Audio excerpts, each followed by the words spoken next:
ಶ್ರೀ ದುರ್ಗಾಂಬಿಕೆಯ ಬಲಗೊಂಡು ಭಕ್ತಿಯಲಿ ಅಂಬಿಕಾ ಸುತ ವಿಘ್ನರಾಜನ ಪಿರಿದು ಸಂಸ್ತುತಿಸಿ ಅಂಬುನಿಧಿಯಾತ್ಮಜಿಗೆ ಕೈ ಮುಗಿದು ಅಂಬುಜಾಸನ ವಾಣಿಯರ ಕಾರಾಭುಜಕ್ಕೆ ಪೊಡಮಡುತ್ತ ವರ್ಣಿಪಿನಿ ಕಥಾಮೃತಯ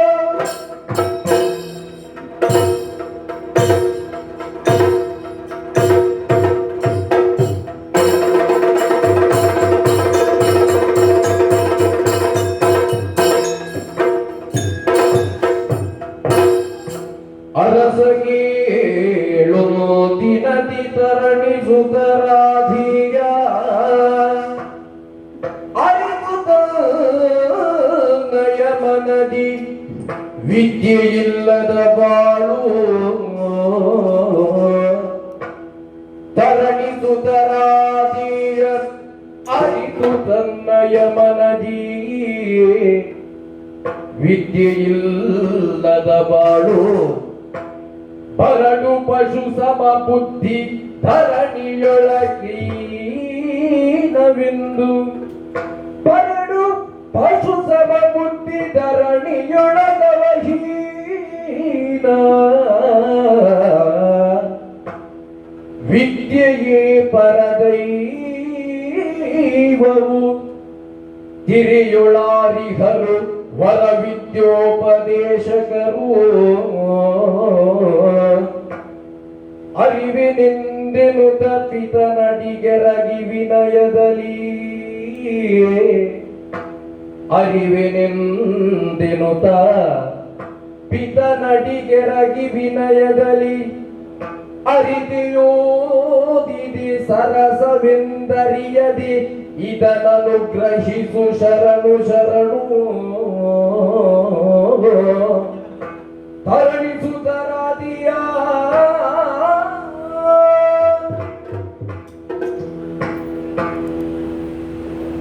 ಒಂದಷ್ಟು ರಹಸ್ಯವಾಗಿಯೇ ಉಳಿಯುತ್ತದೆ ಬದುಕಲ್ಲಿ, ಮತ್ತೊಂದಷ್ಟು ಪ್ರಕಾಶಕ ಬಂದು ಹೊಳೆಯುತ್ತದೆ ಬದುಕಲ್ಲಿ.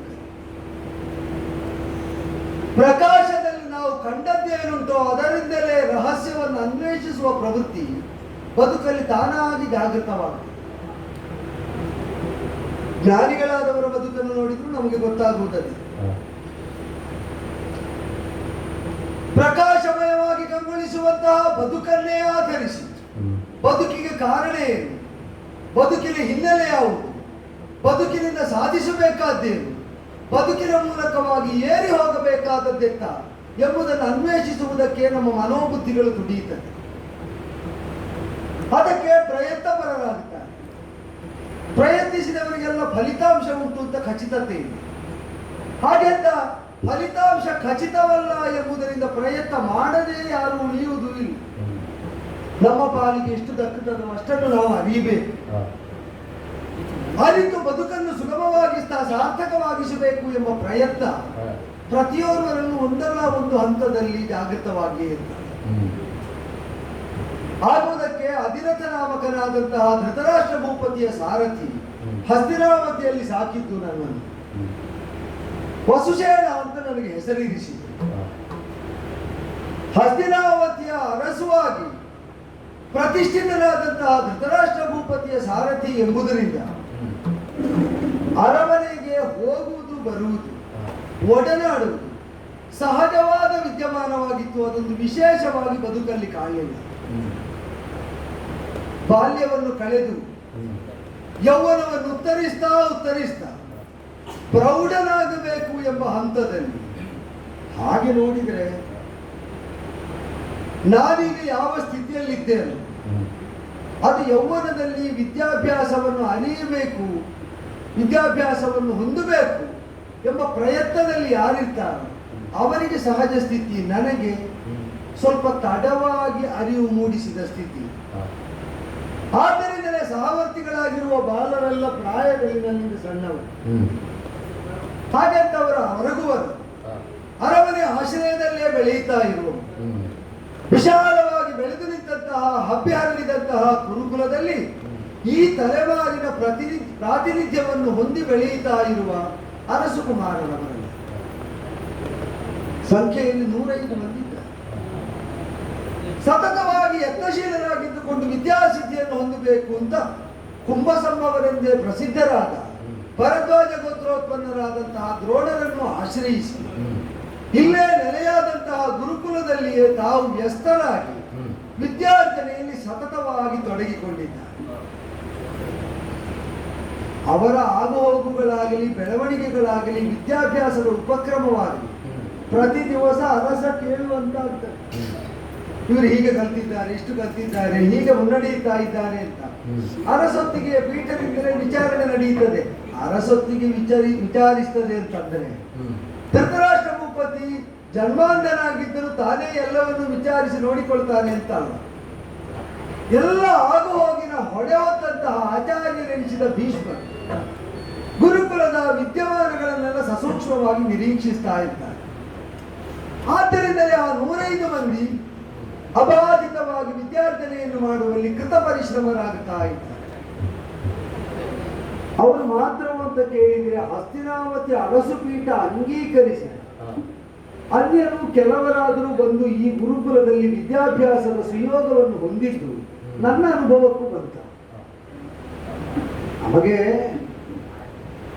ಬಳಿಕ ಬಂದು ಸೇರಿದ 5 ಮಂದಿ ಪಾಂಡವರಿಗಿಂತ ಕೌರವರಾಗಿ ಹುಟ್ಟಿನಿಂದ ಸ್ಥಾಪಿತರಾದ 100 ಮಂದಿ ಆಪ್ತರಾದದ್ದು ಸಹಜ. ಒಂದು ಕಾರಣ, ನನ್ನ ಅಯ್ಯ ಯಾರಿಗೆ ಸಾರಥ್ಯ ಕರ್ಮವನ್ನು ನಿರ್ವಹಿಸ್ತಾನೆ ಆ ಧೃತರಾಷ್ಟ್ರ ಭೂಪತಿಯ ಮಕ್ಕಳು. ಈಗ ಒಂದೇ ರಥದಲ್ಲಿ ನೆಲೆಯಾದ 2 ಪ್ರಭೃತಿಗಳು. ಒಬ್ಬಾತ ರಥಿಕನ ಸ್ಥಾನದಲ್ಲಿ ಈಗ ಹೋರಾಟಕ್ಕೆ ಅಂಧನಾದ ನೃಪತಿ ಹೋಗುತ್ತಾರೆ ಅಂತಲ್ಲ, ರಥಸ್ಥನಾದ ವೇಳೆಯಲ್ಲಿ ರಥಿಕನ ನೆಲೆಯಲ್ಲಿ ನೆಲೆಸುವುದು ಭೂಪತಿಯಾದ ಧೃತರಾಷ್ಟ್ರ. ಸಾರಥಿಯಾಗಿ ದೃಷ್ಟಿಹೀನನಾದರೂ ಕೂಡ ಇಚ್ಛಿತವಾದಂತಹ ಗಮ್ಯವನ್ನು ಸೇರುವಲ್ಲಿ ಸತತವಾಗಿ ಪರಿಶ್ರಮಶೀಲನಾದವರು ನನ್ನ ಅಯ್ಯನಾದಂತಹ ಪಾಲಕನಾದಂತಹ ಅಧಿರಥ. ಸಾಮಾಜಿಕವಾದ ಸ್ತರ ಭಿನ್ನ ಭಿನ್ನವಾದರೂ ಒಗ್ಗೂಡಿಸುವುದಕ್ಕೆ ಎಷ್ಟೆಲ್ಲ ಸೂತ್ರಗಳು ಒದಗಿ ಬರ್ತದೆ. ಅರಗುವರರಾದರೂ ಆಪ್ತತೆಯಿಂದ ಒಡನಾಡುವುದಕ್ಕೆ ನನ್ನಪ್ಪನು ಆ 100 ಮಂದಿ ಅಪ್ಪನು ಒಂದೇ ರಥದಲ್ಲಿ ಒಗ್ಗೂಡಿದ್ದೇ ನಿಮಿತ್ತ ಆಯಿತೋ. ಸಾಮಾಜಿಕವಾದ ಅಂತರ ಅವರನ್ನು ಒಂದು ರಥದಲ್ಲಿ ಒಗ್ಗೂಡುವುದಕ್ಕೆ ತೊಡಕಾಗಲಿಲ್ಲ ಅಂತಾದರೆ ಮನೋರಥದ ಸಾಮ್ಯವನ್ನು ಹೊಂದಿದಂತಹ ನಾವು ಮಕ್ಕಳು, ಧಾತರಾಷ್ಟ್ರರು ಆದಿರಥಿಯಾದ ನಾನು ವಸುಚೇಳ, ಒಂದೇ ಮನೋರಥದಿಂದಾಗಿ ಒಗ್ಗೂಡುವುದರಲ್ಲಿ ಆಶ್ಚರ್ಯವೂ ಕಾಣಲಿಲ್ಲ, ನನಗೆ ವಿಸ್ಮಯವೂ ಕಾಣಲಿಲ್ಲ. ಹೊಕ್ಕು ಬಳಕೆ ಸಂಬಂಧಗಳನ್ನು ದೃಢವಾಗಿಸ್ತಾ ಹೋಗ್ತದೆ. ಹೊಕ್ಕು ಬಳಸುವುದು ಅಂದರೆ ಏನು? ಅವರ ಮನೆಗೆ ನಾವು ಹೋಗಿ ಆತಿಥ್ಯ ಸ್ವೀಕರಿಸುವುದು, ನಮ್ಮ ಮನೆಗೆ ಅವರನ್ನು ಕರೆಯುವುದು, ಇದು ಮಾತ್ರ ಅಲ್ಲವಲ್ಲ. ಅವರ ಸದ್ಭಾವಗಳನ್ನು ಮನೋಗತವನ್ನು ನಾವು ಅರಿತು ಅನುವರ್ತಿಸುವುದು, ನಮ್ಮ ಮನೋಭೂಮಿಕೆಗೆ ಅನುಗುಣವಾಗಿ ಅವರು ಒದಗಿ ನಿಲ್ಲುವುದು. ಬಾಲ್ಯಾದಾರಭ್ಯ ಅರಮನೆಯ ಅಂಗಳದಲ್ಲಿ ಆಡ್ತಾ ಆಡ್ತಾ ಆಡ್ತಾ ಬೆಳೆದದ್ದೇನುಂಟು. ಒಂದು ಹಂತದಲ್ಲಿ ನನ್ನ ಜೊತೆ ಸೇರುವಾಗ ಅವರು ಒಂದು ಅಸಹಜವಾಗಿ ತಮ್ಮಲ್ಲಿ ಇಲ್ಲದ ಪ್ರೌಢಿಮೆಯನ್ನು ತಂದುಕೊಂಡು, ಯಾಕೆಂದ್ರೆ ಸ್ವಲ್ಪ ಪ್ರಾಯ ಹೆಚ್ಚಾದವನಿಗನು ಎಂಬ ಭಾವ. ಅವರ ಜೊತೆ ಒಡಗೂಡುವಾಗ ನಾನು ಗತಕಾಲದಲ್ಲಿ ಸ್ವಲ್ಪ ಮತ್ತಷ್ಟು ಇಳಿದು ಹೋದೆ. ಅಂದ್ರೆ ನನಗೆ ಅವರಿಗಿಂತ ಹೆಚ್ಚು ಪ್ರಾಯ ಆಗಿದೆ ಅಂತ ತೋರಿಸಿಕೊಳ್ಳುವ ಪ್ರಯತ್ನ ಮಾಡದೆ ಅವರ ವಯೋಸ್ಥಿತಿಗೆ, ಅವರ ಮನಸ್ಥಿತಿಗೆ ಒಗ್ಗಿದಂತೆ ಸೇರಿಕೊಂಡೆ. ಇದೇ ಸುಗಮವಾಗಿ ನಮ್ಮ ಮೈತ್ರಿ ಬಂಧವನ್ನು ಮುಂದುವರಿಸಿತು. ಆದ್ರೆ ಸರಸದಲ್ಲೋ ವಿಹಾರದಲ್ಲೋ ಜೊತೆಯಾಗುತ್ತಾ ಇದ್ದ ನಾವು ಅವರು ವಿದ್ಯಾಭ್ಯಾಸಕ್ಕಾಗಿ ಗುರುಕುಲವನ್ನು, ಗುರು ಸನ್ನಿಧಿಯನ್ನು ಸೇರುವ ಕಾಲದಲ್ಲಿ ನಾ ಏಕಾಕಿ ಆಗುತ್ತಾ ಹೋದೆ. ಆಗ ಉಳಿದ ಸಮಯದಲ್ಲಿ ಒಡನಾಡುವುದಕ್ಕೆ ಜೊತೆಯಾಗುವಂತಹ ಅವರು ಎಲ್ಲಿ ವಿಹರಿಸ್ತಾರೋ ಆ ಕ್ಷೇತ್ರದತ್ತ ಸಹಜವಾಗಿ ಆಕರ್ಷಿತನಾದ. ನಾ ಏಕಾಂಗಿಯಾಗಿರುವಾಗ ಅವರು ಎಲ್ಲಿರ್ತಾರೋ ಅಲ್ಲಿಗೆ ಹೋಗುವುದು, ಅಂದ್ರೆ ಗುರುಕುಲಕ್ಕೆ. ಆಗಲೇ ನಾ ಸೂಚಿಸಿದಂತೆ 105 ಮಂದಿ ಮಾತ್ರ ಅಲ್ಲ, ಹಸ್ತಿನಾವತಿ ಅರಮನೆಯ ಅರಸು ಪೀಠ ಒಪ್ಪಿದ ಎಲ್ಲರೂ ಅಲ್ಲಿ ಶಿಷ್ಯರಾಗ್ತಾ ಇದ್ದಾರೆ ಎಂಬ ವಿದ್ಯಮಾನ ಏನುಂಟು ಎಲ್ಲವನ್ನೂ ಗುರುತಿಸುವಾಗ ನನಗೂ ಕಂಡದ್ದು. ನಾನೀಗ ಹೋಗಿ ನಿಂತರೆ, ನನ್ನಿಂದ ಆದಷ್ಟನ್ನು ಕಲಿತರೆ ಇಲ್ಲಿ ಯಾರು ಆಕ್ಷೇಪ ಹೇಳುವುದಕ್ಕಿಲ್ಲ. ಈಗ ಕೌರವಾದಿಗಳಿಗೆ ಸುಯೋಧನನಿಂದ ಮೊದಲುಗೊಂಡು 100 ಮಂದಿಯ ಜೊತೆಯಲ್ಲಿ ಒಡನಾಡುವಾಗ ಆಕ್ಷೇಪ ಹೇಳದವರು, ಅವರು ಕಲಿಯುವಾಗ ನನ್ನ ಪ್ರಾಪ್ತಿ ಎಷ್ಟುಂಟೋ ಅಷ್ಟಕ್ಕೆ ನಾನಾಗಿ ಬೊಗಸೆ ಒಡ್ಡಿದರೆ ತಪ್ಪಿಲ್ವಲ್ಲ. ಈ ಭಾವ ಬಲಿತಾ ಹೋಗಿ 100ರೊಳಗೊಂದಾಗಿ ಸೇರಿಕೊಂಡು 100ಕ್ಕಿಂತ ಪ್ರತ್ಯೇಕವಾಗಿ ಆಚಾರ್ಯ ದ್ರೋಣರಾಗಲಿ ಕೃಪರಾಗಲಿ ನನ್ನನ್ನು ಕಾಣಲಿ. ಸುಗಮವಾಗಿ ಶಸ್ತ್ರವಿದ್ಯೆ ಅದರ ಉಪದೇಶ ನನಗೆ ಲಭ್ಯವಾಗ್ತಾ ಹೋಯಿತು. ಬೀಜಾವಾಪವಾಗಿ ಬೇಕಾದ ಜೀವದ್ರವವನ್ನು ಜಲವಾಗಿ ಎರೆದಾಗಲೂ ಇದು ಕುಡಿಯೊಡೆದು ಬೆಳೆಯುವ ಬಗೆ ಹೇಗೆ ಅಂತ ಅರಿವಿಗೆ ಬಂದುದು. ಎಲ್ಲರಿಗೂ ಈಗ ಬೀಜ ನೋಡಿದಾಗಲೇ ಗೊತ್ತಾಗ್ತದೆ ಇದು ಎಷ್ಟು ಬೆಳೆಯಬಲ್ಲದು, ಇದರ ಫಲ ಎಷ್ಟು ಮಧುರವಾಗಬಲ್ಲದು, ಇದರ ವಿಸ್ತಾರ ಎಷ್ಟು ಹಿರಿದಾಗಿ ಹಿಗ್ಗಬಲ್ಲದು ಅಂತ ಬೀಜ ನೋಡಿದಾಗ ಗೊತ್ತಾಗ್ತದೆ. ಹಸ್ತಿನಾವತಿ ಅರಮನೆಯ ಅಂಗಣದಲ್ಲಿ ಬೆಳೆದು ನಿಂತ ಗುರುಕುಲದಲ್ಲಿ ವಸುಶೇಣ ನಾಮಕನಾದ ಒಬ್ಬಾತ ವೀರನಾಗುವ ಹಂಬಲವನ್ನು ಹೊತ್ತವನ ಸಂಸ್ಕಾರದ ಬೀಜಾವಾಪ ವಿದ್ಯಾಭ್ಯಾಸದ ರೂಪದಲ್ಲಿ ಆಗಿ ದ್ರೋಣ ವಿದ್ಯೆ ಎಂಬ ಜೀವಜಲ ಸಿಕ್ಕಿದ ಕಾಲದಲ್ಲಿ ಟಿಸಿಲೊಡೆಯುವುದಕ್ಕೆ ತೊಡಗಿದಾಗ ನನಗೇ ವಿಸ್ಮಯ ಆಯಿತು. ಬೀಜ ಒಂದು ತನ್ನ ಬೆಳವಣಿಗೆಗೆ ತಾನೇ ವಿಸ್ಮಿತವಾಗುವ ಹಾಗೆ. ಅವರು ಕಲಿಯುವಾಗ ಸುಮ್ಮನೇ ಇರಬೇಕು, ಹೇಗೂ ಎಲ್ಲ ಸಂದರ್ಭದಲ್ಲೂ ಅವರ ಒಡನಾಡಿಯಾಗಿರ್ತೇನೆ, ಕಲಿಯುವುದಕ್ಕೂ ಜೊತೆಯಾಗುತ್ತೇನೆ ಅಂತ ಬಂದವನಿಗೆ ಅವರು ಕಲಿಯಬೇಕಾದದ್ದು ಅವರಿಗಿಂತ ತೀಕ್ಷ್ಣವಾಗಿ, ಅವರಿಗಿಂತ ಸುಲಲಿತವಾಗಿ, ಅವರಿಗಿಂತ ಸುಗಮವಾಗಿ ಆ ವಿದ್ಯೆಗಳು ನನಗೆ ವಶವರ್ತಿಯಾಗುವುದಕ್ಕೆ ತೊಡಗಿದಾಗ ಈಗ ಧನುಸ್ಸು ಹಿಡಿಯುವ ಹಿಡಿತ ಎಷ್ಟು ದೃಢವಾಗಿರಬೇಕು ಅಂತ ಅವರು ಅರಿಯುವ ಮೊದಲು ಅವರಿಗೆ ಹೇಳುವಾಗಲೇ ನನ್ನ ಕೈಗೆ ಬಂದಿದೆ. ಬಾಣ ತೆಗೆದು ಹೊಡೆಯುವ ಬಗೆ ಹೇಗಿರಬೇಕು ಅಂತ ಅವರು ಹೇಳ್ತಾ ಇರುವಾಗ 100 ಮಂದಿಯ ಮನದಲ್ಲಿ ಉದಿಸಿದ ಬೆರಗಿಗಿಂತ ಹೆಚ್ಚಿನ ಬೆರಗು ನನ್ನ ಮನದಲ್ಲಿ ಮೊಳೆತು ನಿಂತಿದೆ. ಹಾಗೆಂತ ನಾನು 100 ಮಂದಿಯತ್ತ ಮಾತ್ರ ಲಕ್ಷಿಸಿದ್ದು ಅಂತಲ್ಲ, ಆ ಕಡೆಯಿಂದಲೂ ಬಂದು ಸೇರಿ ಗುರುಗಳ ಎದುರಿನಲ್ಲಿ ಒಂದೇ ಸಾಲಲ್ಲಿ ನಿಲ್ಲುವ ಈ 105 ಮಂದಿಯ ಸಂದೋಹದಲ್ಲಿ ಉಳಿದ 5ರಲ್ಲಿ 4ವರಿಗೆ ಎಷ್ಟುಂಟೋ ಅವರಿಗಿಂತ ಹೆಚ್ಚು ಈ ವಿದ್ಯೆಯಲ್ಲಿ ನನಗೆ ಆಕರ್ಷಣೆ ಉಂಟು. ಆದರೆ ಮಧ್ಯದಲ್ಲಿರುವ ಒಬ್ಬ ಇದ್ದಾನೆ, ಅವರನ್ನು ಪಾರ್ಥ ಅಂತ ಕೆಲವರು ಕರೆಯುವುದು, ಅರ್ಜುನ ಅಂತ ಇನ್ನೊಬ್ಬರು, ಇನ್ನು ಕೆಲವರು ಗುರುತಿಸುವುದು. ಅವನಿಗೆ ನನಗಿಂತ ತೀವ್ರವಾಗಿ ಅಂತ ನಾನು ಹೇಳುವುದಕ್ಕಿಲ್ಲ, ತೀಕ್ಷ್ಣವಾಗಿ ಅಂತ ಗುರುತಿಸುವುದಕ್ಕಿಲ್ಲ. ನನಗೆ ಸರಿಸಮನೆನಿಸುವಂತೆ ಆಸಕ್ತಿ ಕುದುರುತ್ತಾ ಇರುವುದನ್ನು ನಾನು ಗಮನಿಸಿ ಇರಲಿ. ಈಗ ಅವನಿಗೆ ಆಸಕ್ತಿ ಬಂತು ಅಂತಾದರೆ ನನಗೆ ಆಕ್ಷೇಪ ಯಾಕೆ ಬರಬೇಕು?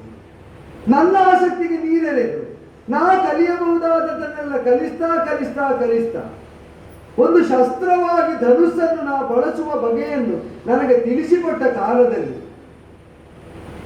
ಒಡನಾಡಿಯಾಗಿ ಈ 100 ಮಂದಿ ಸುಯೋಧನಾದಿಗಳ ಜೊತೆಯಲ್ಲಿರುವಾಗ ಬಾರದ ಯೋಚನೆ ಸೂತರಕೇರಿಯಲ್ಲಿರುವ ನಮ್ಮ ಮನೆಗೆ ಹೋಗಿ ರಾತ್ರಿಯನ್ನು ಉತ್ತರಿಸುವಾಗ ಬರುವುದು.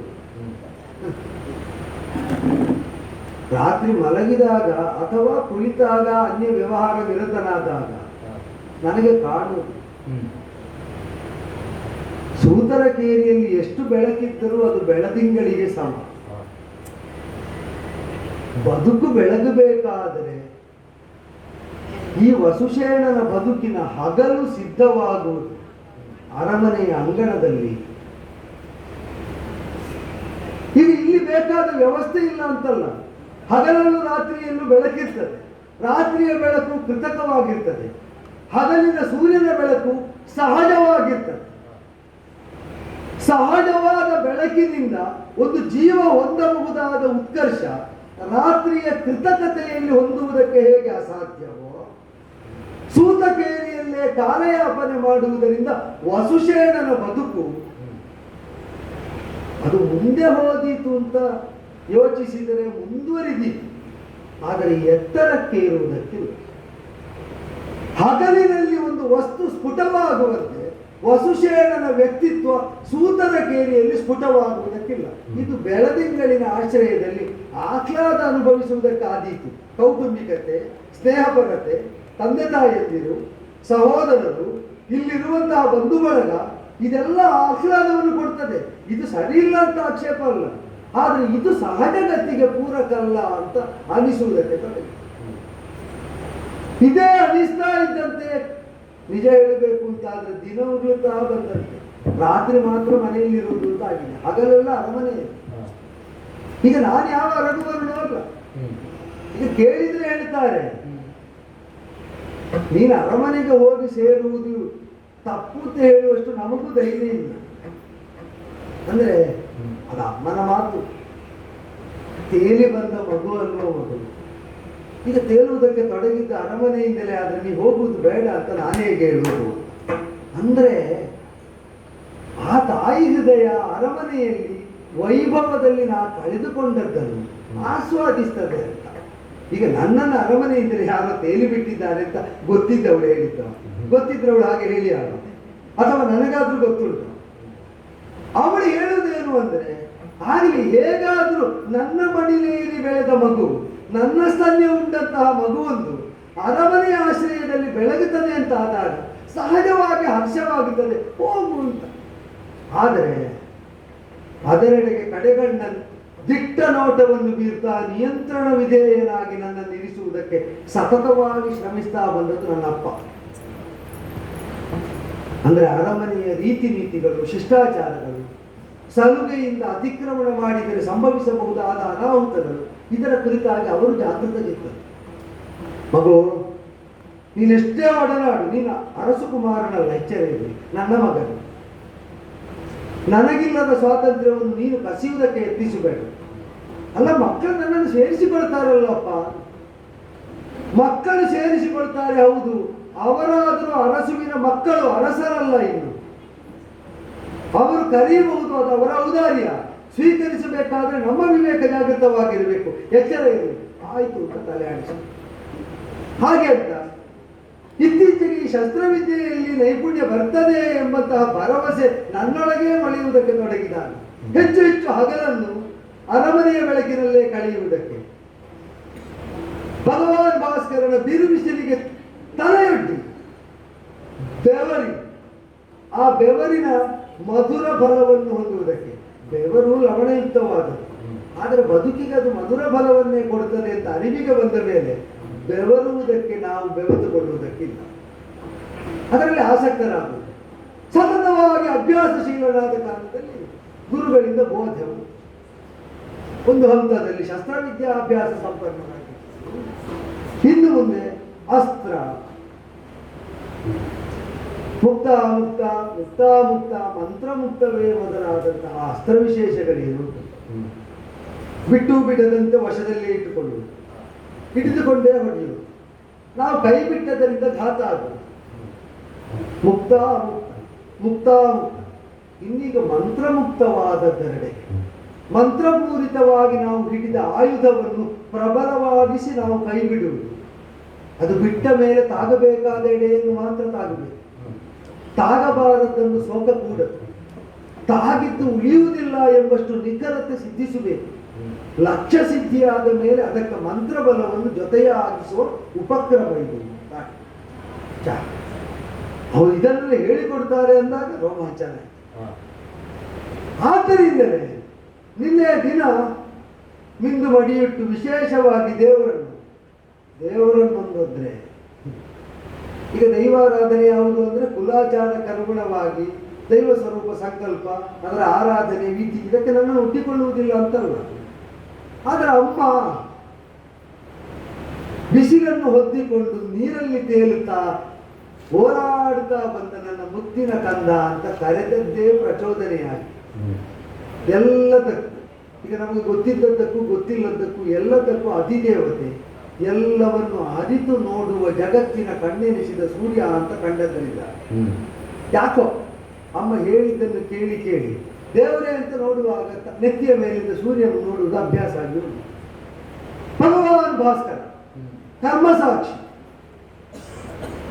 ನಿರಂತರವಾಗಿ ಪ್ರಾಜ್ಯರಾದವರು, ಬುದ್ಧಿಯ ಪ್ರಚೋದನೆಗಾಗಿ ಆಶ್ರಯಿಸುವುದು ಯಾವ ದೈವವನ್ನೋ ಅದನ್ನೇ ದೈವ ಅಂತ ನೆಚ್ಚಿಕೊಳ್ಳುವಲ್ಲಿ ನನ್ನ ಅಂತರಂಗ ಅನುವಾದವನ್ನು ಗಮನಿಸಿದೆ.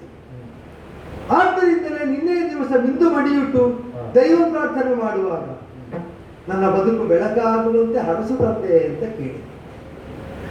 ಯಾಕೆ ಮಂತ್ರ ದೀಕ್ಷೆಯನ್ನು ಕೊಡುವುದಕ್ಕೆ ಹೊರಟಿದ್ದಾರೆ ಗುರುಗಳು. ಎಲ್ಲವನ್ನು ಅರಿಯಬಹುದಾದಂತಹ ನಾನು ಅದನ್ನು ತಿಳಿಯುವುದಕ್ಕಾಗುತ್ತದೆ ಎಂಬ ಹಂಬಲವನ್ನು ಹೊತ್ತು ಅರಗುವರರ ಜೊತೆಯಲ್ಲಿ ಸರದಿಯಲ್ಲಿ ನಿಂತ ಕಾಲದಲ್ಲಿ ಗುರುಗಳು ಬಂದರೂ ಎಲ್ಲರ ಅಭಿವಾದನ ಸ್ವೀಕರಿಸಿ ಸಸೂಕ್ಷ್ಮವಾಗಿ ಸಾಲನ್ನೊಮ್ಮೆ ನಿರೀಕ್ಷಿಸಿ ಪಂಕ್ತಿಯಲ್ಲಿ ಒಬ್ಬನಾಗಿ ನಿಂತಿದ್ದ ನನ್ನನ್ನು ಪ್ರತ್ಯೇಕಿಸಿ ಏನು ಅಂತ ಕೇಳಿ, ಇಲ್ಲೇನು ನಿಂತೇನು, ನಿನ್ನೆ ತನಕ ನಿಂತದ್ದಕ್ಕೆ ಆಕ್ಷೇಪ ಇಲ್ಲದ ನನ್ನನ್ನು ಇಲ್ಲಿ ಸಾಲಲ್ಲಿ ನಿಂತದ್ದು ಯಾಕೆ ಅಂತ ಕೇಳಿದರೆ ಒಮ್ಮೆ ಮೇಲೆ ಕೆಳಗೆ ಆಗಿಬಿಟ್ಟು ಇಲ್ಲ, ಈಗ ಶಾಸ್ತ್ರ ಕಲ್ತಿದ್ದೇನೆ ಗುರುಗಳೇ, ದೊಡ್ಡ ಅಸ್ತ್ರ ಕಲಿಯಬೇಕು ಅಂತ ಹಂಬಲ ಹೊತ್ತು ನಿಂತದ್ದು. ದೊಡ್ಡ ಅಸ್ತ್ರ ಅಂದ್ರೆ ಹಾಗಲ್ಲ, ನಾವು ಕೇಳಿದ್ದೇವೆ ಅಸ್ತ್ರವಿದ್ಯಾ ಕುಶಲರಾದವರಿಗೆ ಬ್ರಹ್ಮಾಸ್ತ್ರಾದಿಗಳು ಒಲಿದು ನಿಂತರೆ ಮಹತ್ತರ ಸಿದ್ಧಿ ಆಯಿತು ಅಂತ. ಅಲ್ಲಿಯ ತನಕ ನೀವು ಕಲಿಸಬೇಕು, ನಾನು ಕಲಿಯಬೇಕು. ಅದಕ್ಕಾಗಿ ಬೊಗಸೆಯನ್ನು ಬರಿದಾಗಿಸಿ ಮಡಿದಾಗಿಸಿ ಒಡ್ಡುವುದಕ್ಕೆ ಸನ್ನದ್ಧವಾಗಿಸಿ ಗುರುಗಳೇ ನಿಮ್ಮ ಕಾರುಣ್ಯವನ್ನು ಹಿಡಿದಿಡುವುದಕ್ಕೆ ಕಾತರನಾಗಿದ್ದೇನೆ ಅಂತಂದ್ರೆ ಸಾಕು ಸಾಕು ಅಂತ. ನಾನು ಆಲಂಕಾರಿಕ ಪ್ರಯೋಗವನ್ನು ಸಾಕು ಅಂತ ಅವರು ಹೇಳಿದ್ದು, ವಿಷಯ ಗೊತ್ತಾಯಿತು ಅಂತ ತಡೆದದ್ದು ಅಂತ ಭಾವಿಸಿದ್ರು. ಅವರು ನನ್ನ ಸಿದ್ಧತೆಯನ್ನೇ ನಿರಾಕರಿಸಿದರು. ಇವತ್ತು ಕಲಿತದ್ದಾಯಿತು, ಇವತ್ತಿನ ತನಕ ಕಲಿತದ್ದಾಯಿತು, ಇನ್ನು ಕಲಿಯುವವರ ಸಾಲಲ್ಲಿ ನೀನು ಇರಬೇಕಾಗಿಲ್ಲ.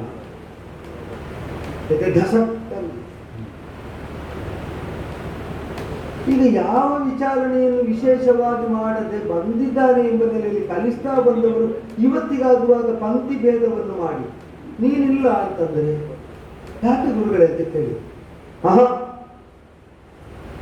ಸೂತನವರಲ್ವ ನೀನು? ಹೌದು, ಆದಿರಥಿ ಧೃತರಾಷ್ಟ್ರ ಸೂತ ಅಧಿರಥನ ಸೂರು. ಅಧಿರಥನ ಮಕ್ಕಳಿಗೆಲ್ಲ ಮಂತ್ರಾಸ್ತ್ರ ಯಾಕೆ? ಕಲಿಯುವುದಕ್ಕೊಂದು ಯೋಗ ಬೇಕು, ಯೋಗ್ಯತೆ ಬೇಕು.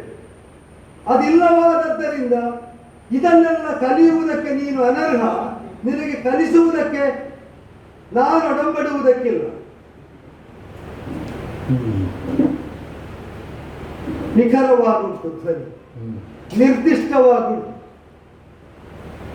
ನಿರ್ದುಷ್ಟವಾಗಬೇಕು ಅಂತ ಪ್ರಯೋಗವಾದ ಮಾತು, ಅಂದರೆ ದೋಷ ವಿದೂರವಾಗಬೇಕು ಅಂತ.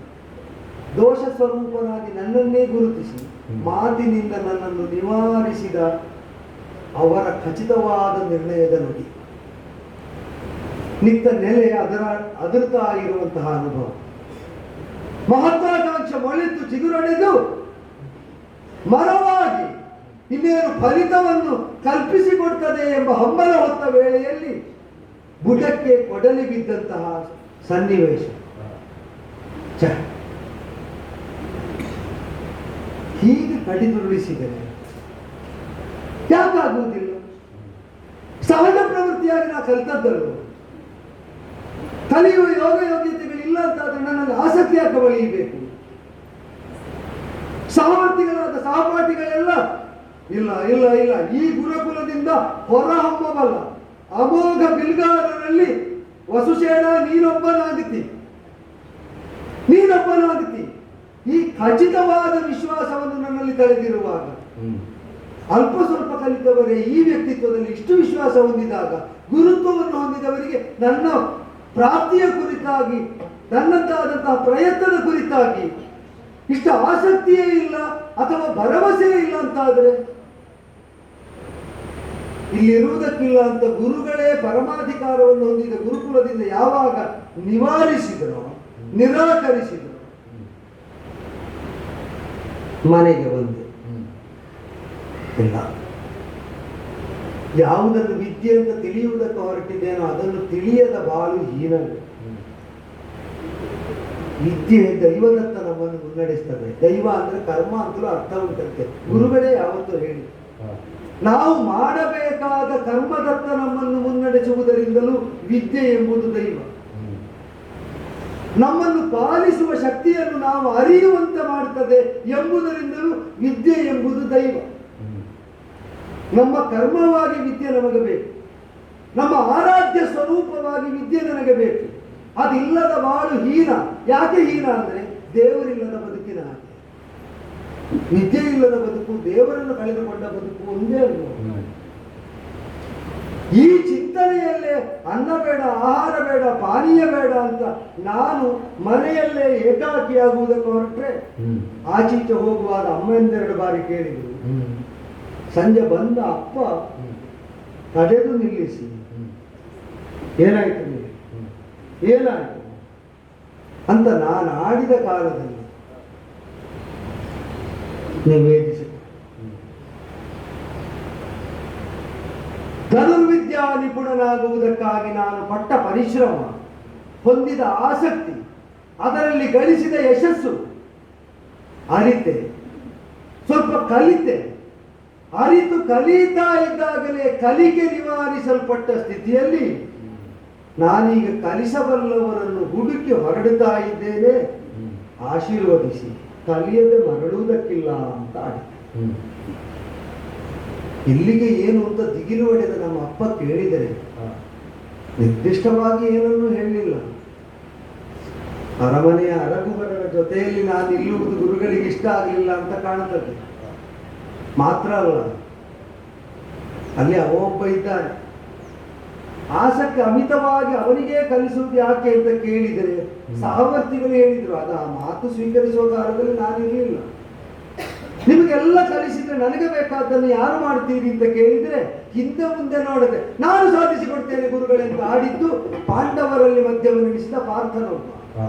ಅಮಿತ ಮಮತೆಯನ್ನು ಅವನೆಡೆಗೆ ಹೊಂದಿ ಅವನನ್ನೇ ಅಸದೃಶ ಶಿಷ್ಯನಾಗಿ ರೂಪಿಸುವಲ್ಲಿ ತಾನು ಕರ್ತೃತ್ವವನ್ನು ವಹಿಸಿಕೊಂಡು ಮುಂದುವರಿಯುತ್ತಾ ಇರುವಾಗ ಎಲ್ಲೋ ಗುರುಗಳಿಗೆ ಅವನತ್ತಲೇ ಕೇಂದ್ರೀಕರಿಸುವುದಕ್ಕೆ ತನ್ನ ಮನಸ್ಸನ್ನು ಮುನ್ನಡೆಸ್ತಾ ನಾನೊಂದು ತೊಡಕಾದಂತುಂಟು.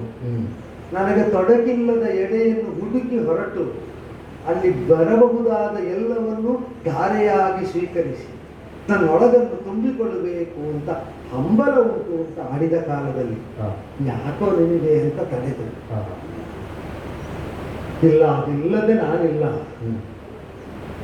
ನಿಮ್ಮ ವೃತ್ತಿ ಹೀನವಾದದ್ದು ಅಂತ ನನಗೆ ಅಗೌರವ ಇಲ್ಲ, ಆದರೆ ಅದನ್ನು ಶ್ರೇಷ್ಠವಾಗಿ ನನ್ನ ಬದುಕಿನ ಪಾಥೇಯ ಇದರಿಂದ ಲಭ್ಯವಾಗ್ತದೆ. ಬದುಕಿನ ಪಥದಲ್ಲಿ ಉಣ್ಣುವುದಕ್ಕಿದ್ದದ್ದು ನನಗೆ ಇದರಿಂದ ಸಿಗ್ತದೆ ಅಂತ ಆಶ್ರಯಿಸುವುದಕ್ಕೂ ಮನಸ್ಸಿಲ್ಲ.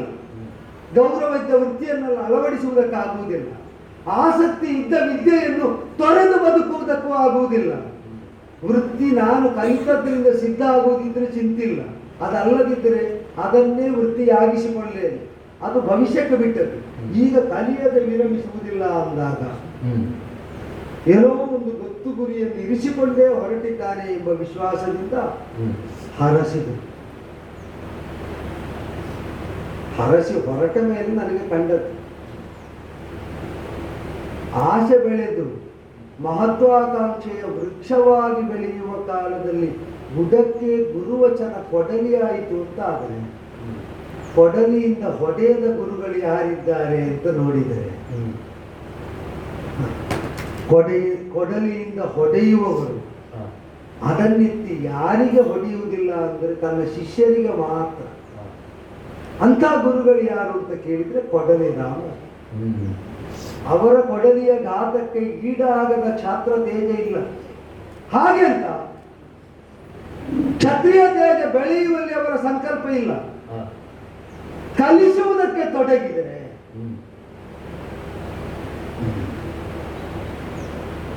ಅಲ್ಲಿಗೆ ಆ ಕೊಡಲಿ ಅಭಯಪ್ರದಾಯಕವಾದ ಆಯುಧವಾಗುತ್ತದೆ ಬಿಟ್ಟರೆ ಭಯಕಾರಕವಾದ ನಿಗ್ರಹಕ್ಕೆ ಎಳಸುವಂತಹ ಒಂದು ಮಾರಕ ಆಯುಧ ಆಗುವುದಿಲ್ಲ ಅಂತ ಖಚಿತ. ಹಾಗೆ ಅಂತ ಅಂತರಂಗದಲ್ಲಿ ಒಂದು ಅಳುಕು. ಅಲ್ಲಿಗೆ ಹೋದರೆ ಕ್ಷತ್ರಿಯರು ನಿವೃತ್ತರಾಗುತ್ತಾರೋ ಅಂತ ಕೇಳಿದೆ. ಒಂದು ನಮ್ಮ ಗುರುಗಳು ಅಂತ ನಾವು ಒಪ್ಪಿದ ದ್ರೋಣರಿಗೂ ಕಲಿಸಿದವರು ಅವರಂತೆ. ಕಲಿಸಿಯೇ ಕಲಿಸ್ತಾರೋ ಅಂತ ಕೇಳಿದರೆ ಅವರ ಔದಾರ್ಯಕ್ಕೆ ಸೀಮೆ ಇಲ್ಲ, ನಿರ್ದಿಷ್ಟವಾದ ವಿಧಿ ನಿಷೇಧಗಳಿಲ್ಲ. ನಾವು ಕೇಳಿದ್ದು ಒಂದು ಹಂತದ ಕುಲದಲ್ಲಿ ಬ್ರಾಹ್ಮಣರಾಗಿ ಜಾಮದಗ್ನಿರಿಳಿಸಿದ ಅವರು ಕ್ಷತ್ರಿಯ ಕರ್ಮಾಸಕ್ತಿಯನ್ನು ಹೊಂದಿ ಅಶ್ವಮೇಧಾದಿ ಯಾಗಗಳನ್ನು ಮಾಡಿದವರು. ಇದು ಅಶ್ವಮೇಧ ಯಾಗ ಕ್ಷತ್ರಿಯೋಚಿತವಾದದ್ದು, ಕ್ಷತ್ರಿಯರಿಗೆ ಮಾತ್ರ ವಿಹಿತವಾದದ್ದು. ರಾಜಸೂಯ ಅಶ್ವಮೇಧಾದಿಗಳು ಕ್ಷತ್ರಿಯರಿಗೆ, ಬ್ರಾಹ್ಮಣರಾಗಿ ಅವರು ಅದು ಮಾಡಿದರು. ಕ್ಷತ್ರಿಯ ಕುಲದಲ್ಲೇ ವರಿಷ್ಠ ಅಂತ ಕ್ಷತ್ರಿಯ ಸದಸ್ಸು ಇವತ್ತು ಯಾರನ್ನು ಮಾನಿಸ್ತಾ ಉಂಟು? ಹಸ್ತಿನಾವತಿಯಲ್ಲಿ ತನಗಾಗಿ ಸೃಷ್ಟಿಯಾದ ಆಚಾರ್ಯ ಪೀಠವನ್ನು ಏರಿ ಅಲಂಕೃತರಾದಂತಹ ಭೀಷ್ಮರು ಅವರು ಆಚಾರ್ಯ ಭಾರ್ಗವನ ಪರಮಾನುಗ್ರಹಕ್ಕೆ ಭಾಜನರಾದರು.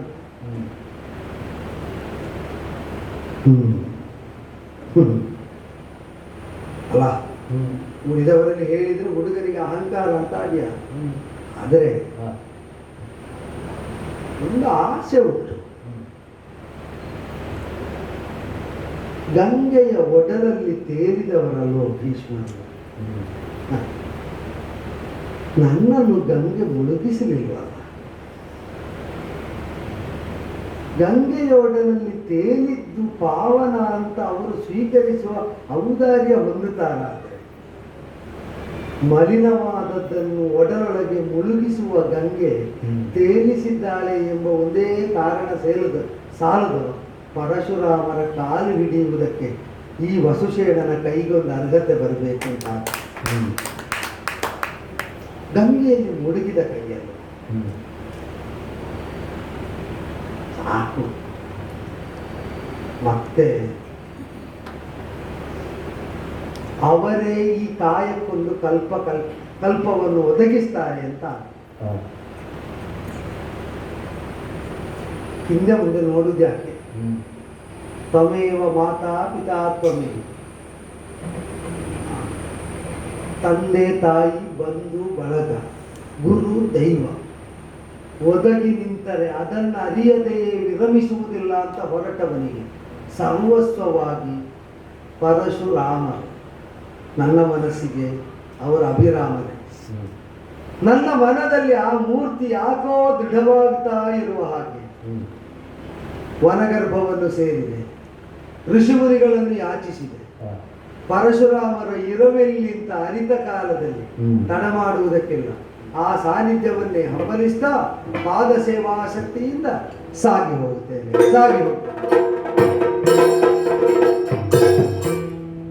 ಅರಸೆ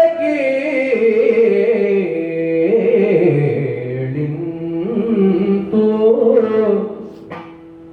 ವನ ಸಿರಿಯ ಕಾಡುತ್ತರ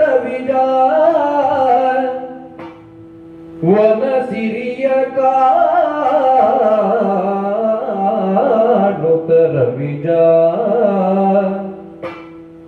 ಗುರುವರನೋಳ್ ಅರುಹುವ ಪರಿಯಾಯೋಚಿಸುತ್ತಿರಲು ಗುರುವರನೋಳ್ ಅರುಹುವ ಪರಿಯ ಯೋಚಿಸುತ್ತಿರಲು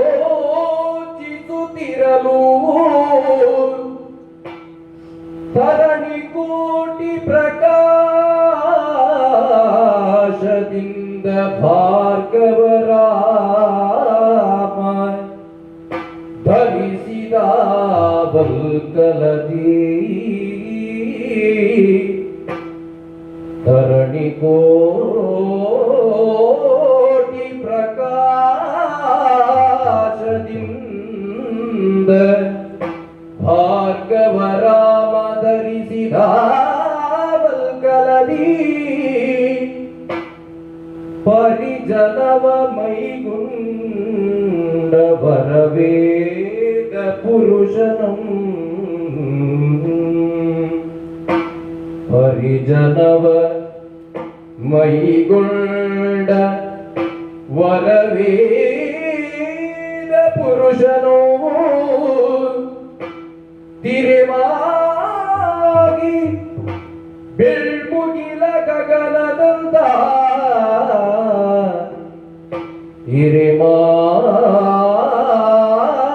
ಹಿರೆಮಾಗಿ ಬೆಳ್ಮುಗಿಲ ಗಗನದಂತ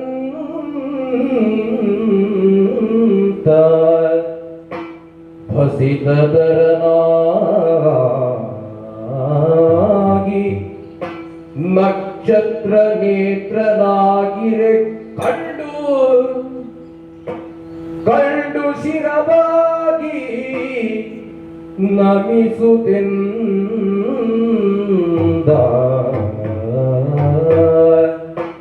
ಕಂಡು ಶಿರವಾಗಿ ನಮಿಸುತ್ತಿಂದ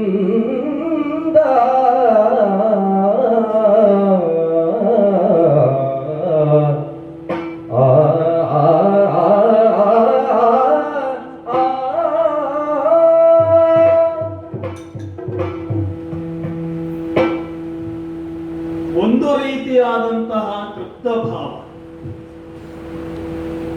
ತಂದೆಯಾಡಿದಂತಹ ಮಾತು ಸದಾಕಾಲ ಕೂಡ ನನ್ನನ್ನು ಎಚ್ಚರಿಸುತ್ತಾ ಇರುವಂತಹದ್ದು. ಮಹತಾ ಪುಣ್ಯ ಯೋಗೇನ ಮಾನುಷಂ ಜನ್ಮ ಲಭ್ಯತೆ. ಮಗು ಹಿಂದಿನ ಜನ್ಮದಲ್ಲಿ ನಾವು ಪುಣ್ಯವನ್ನು ಮಾಡಿದ್ದೇವೆ ಎನ್ನುವುದಕ್ಕೆ ಬೇರೆ ಯಾವುದೇ ರೀತಿಯಾದಂತಹ ಸಾಕ್ಷಿಗಳು ಬೇಕಾಗಿಲ್ಲ. ಮನುಷ್ಯರಾಗಿ ಹುಟ್ಟಿದ್ದೇವೆ ಎನ್ನುವಂತಹ ಒಂದು ಕಾರಣ ಸಾಕು ಮಗನೇ, ಹಿಂದಿನ ಜನ್ಮದಲ್ಲಿ ನಾವು ಪುಣ್ಯ ವಿಶೇಷದಿಂದಲೇ ಹುಟ್ಟಿ ಬಂದಿದ್ದೇವೆ ಎನ್ನುವುದಾಗಿ. ಅದರಲ್ಲಿಯೂ ಕೂಡ ಜಮದಗ್ನಿಯಂತಹ ತಂದೆ, ರೇಣುಕೆಯಂತಹ ತಾಯಿಗೆ ಮಗನಾಗಿ ಜನಿಸಿದ್ದೇನೆ ಅಂತ ಹೇಳಿ, ಆದರೆ ನಿಜಾರ್ಥದಲ್ಲಿಯೂ ಕೂಡ ಪರಶುರಾಮ ಜನ್ಮ ಎನ್ನುವಂತಹದ್ದು ಕೃತಾರ್ಥವಾಗಿದೆ ಎನ್ನುವಂತಹ ಆನಂದ ಭಾವದಲ್ಲಿರುವಂತಹ ಸಮಯದಲ್ಲಿಯೇ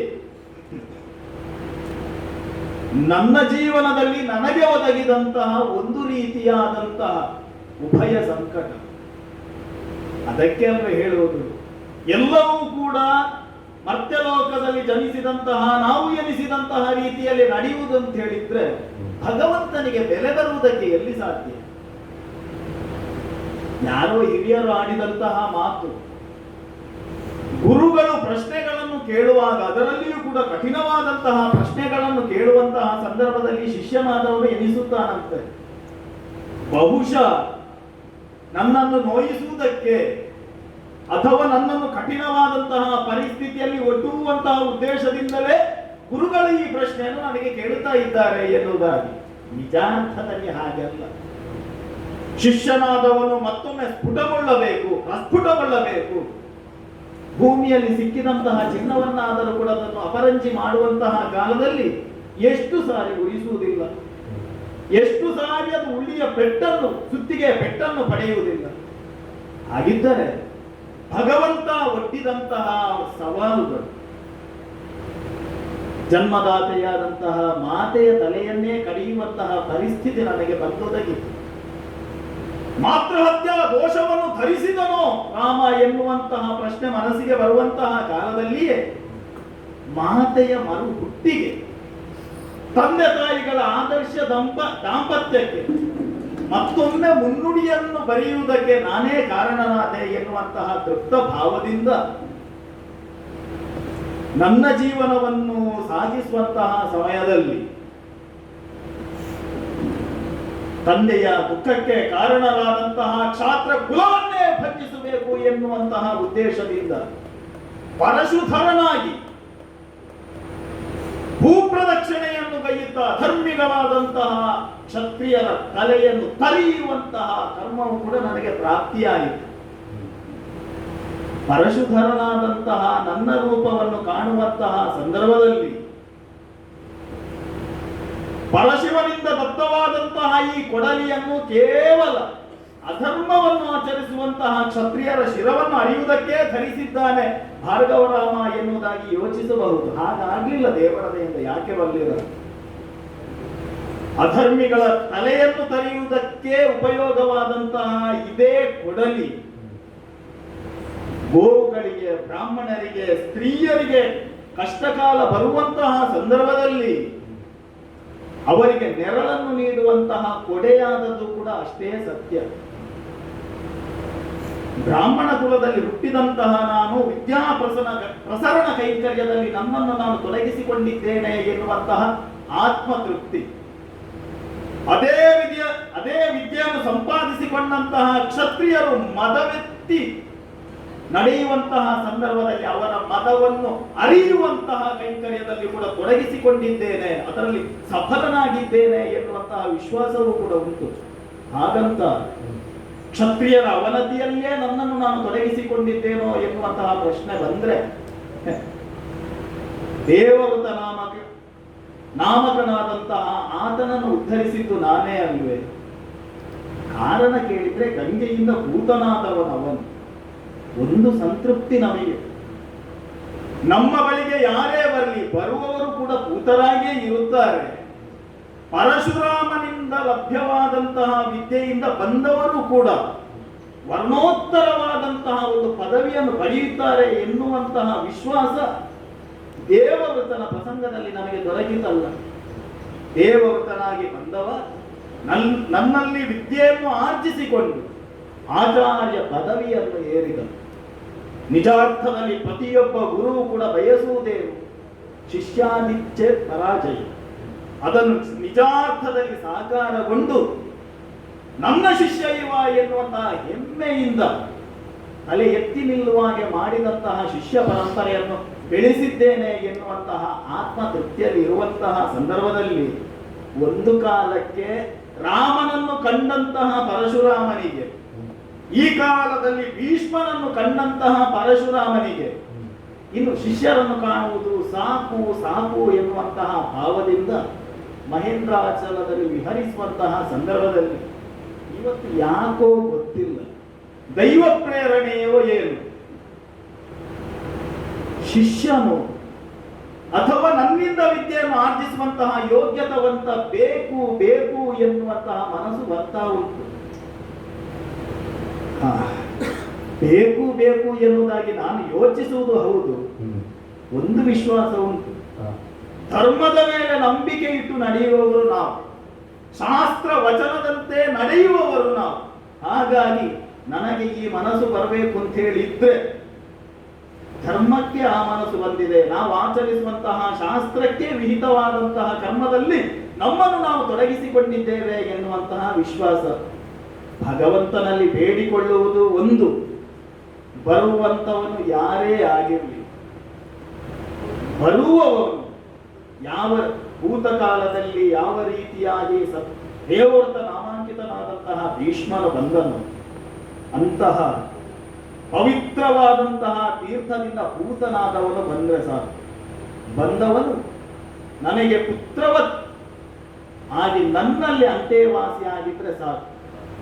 ಹಾಗಾಗಿ ಅಂಥವನ ನಿರೀಕ್ಷೆಯಲ್ಲಿ ಇರುತ್ತೇನಂತೆ. ಗುರುವರ